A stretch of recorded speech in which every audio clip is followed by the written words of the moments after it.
L'apathie, l'actualité politique aussi, c'est que LR a un nouveau patron. Oh, quelle chance! Voilà, ça date de quelques heures. De quelques heures. Oui, Christian Jacob donc, est devenu président des Républicains hier au premier tour. Effectivement, Christophe le disait, c'était attendu. On va écouter l'heureux élu Christian Jacob hier soir. Notre premier grand rendez-vous sera celui des élections municipales. J'y mettrai toute mon énergie, tout mon engagement pour démontrer que la crédibilité de l'action sur les territoires, c'est nous, c'est les Républicains. Voilà, il y croit, hein, les municipales, bon, il n'a pas tort. Alors, quel est son premier chantier officiel? Parce qu'il y a un chantier caché, en fait. Mais ça, il ne va pas en parler, évidemment, Christian Jacob.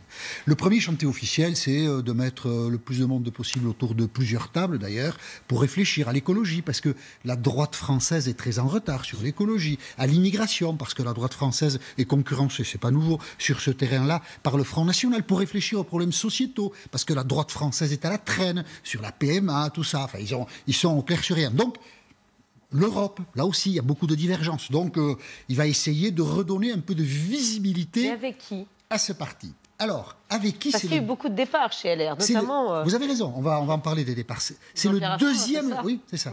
C'est le deuxième chantier, mais celui-là, il est caché.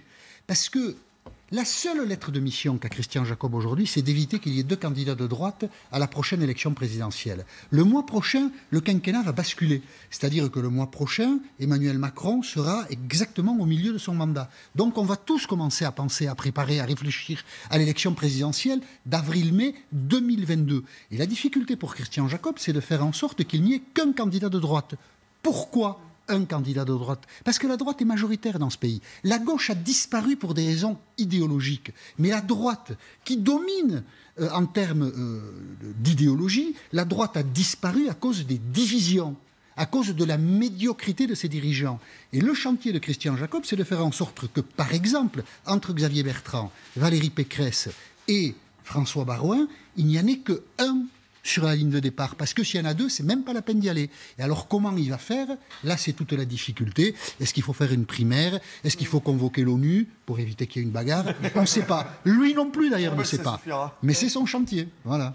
Donc, il y a du boulot. Oui. Il y a du boulot. Et alors, vous le disiez, oui, il y en a qui parlent. Alors, quand même, juste un mot sur Christian Jacob. Christian Jacob, il est né dans le syndicalisme agricole. Jacques Chirac en a fait un ministre au milieu des années 90. Il n'aurait jamais imaginé, mais jamais dans sa vie, parce que c'est un garçon intelligent, mais qui a aussi la conscience de ce qu'est son parcours politique, diriger ce qui a été l'un des principaux partis de France. Et s'il y est aujourd'hui, ça dit quand même la crise très profonde de la droite. Ouais.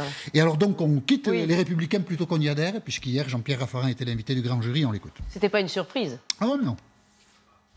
Je vais partir des Républicains, évidemment. La question, qui est très importante, c'est que moi, je n'accuse pas les Républicains. Je ne passe pas mon temps à bagarrer. Ce n'est plus dans mes activités. Je pense simplement que nous avons aujourd'hui besoin, par rapport au sujet que nous avons traité tout à l'heure, d'une réflexion. Voilà, donc Jean-Pierre Raffarin part, vous le disiez autour de la table pendant qu'on écoutait Jean-Pierre Raffarin. On croyait qu'il était déjà parti. Voilà, donc ça n'a pas... Si je peux me permettre juste une petite pique sur Jean-Pierre Raffarin, il est plus prolixe sur les Républicains que sur Hong Kong et ses amis chinois. Et ça, c'est quand même dommage. Parce qu'on nous dit que la République a des valeurs, mais on n'en parle pas beaucoup finalement. Voilà, et ça, c'était totalement inutile. Voilà. Et hors sujet. C'est cadeau. Gratuit. Voilà. C'est lundi matin. De toute façon, the yes needs the no. Très bien. Christophe Beaugrand imite Jean-Pierre Raffarin. C'est totalement gratuit. C'est génial. Il a de vrais talents d'imitateur. Moi, je vote pour qu'il fasse un one-man show. Because on en reparlera de ça. Needs a no. Voilà, ça arrivera un jour et c'est Hélène qui en parlera.